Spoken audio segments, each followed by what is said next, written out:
What do you think a day like today gives back to the kids or benefits the kids in some ways? How would you think? This is a legacy programme from the 2012 Games, and the idea is it's a multi-sport activity, so young people here have a sort of reflection of what they would feel like if they were taking part in the Olympics. Multi-activity, lots of different things they can go and see and do.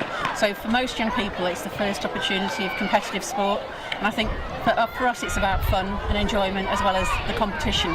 And if you ask any of these young people, they'll tell you how much they've enjoyed the experience today.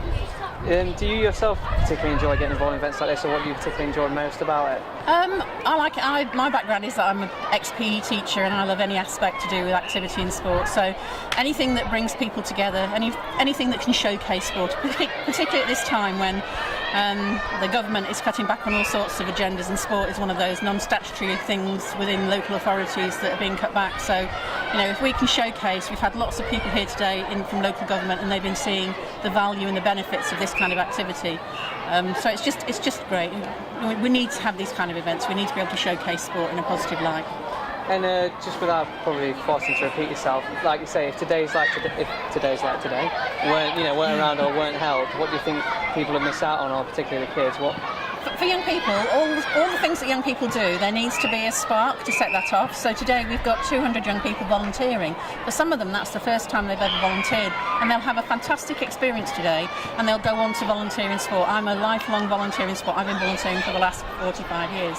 And this is a step for them. And for some of these young people, it's the first time they've actually had a competition experience, and they'll enjoy it, and they'll go and they'll find a club near where they live, a community club where they can continue in sport. And it is all about that first experience, that first taste of competitive sport that hopefully will drive them into something else. I went to an event a couple of years ago and I saw a young girl swimming in the pool.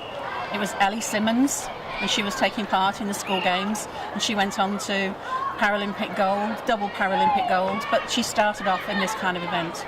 And I trust you've seen some of the values today on the back of the programme.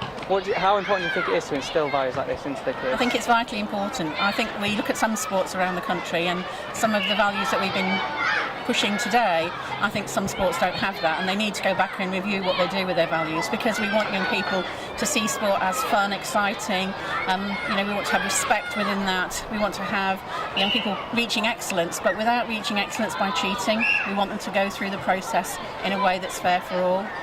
So it's great to have these kind of opportunities, and it's, like I say, the first stage for young people to get involved in sport, lifelong sport and competition.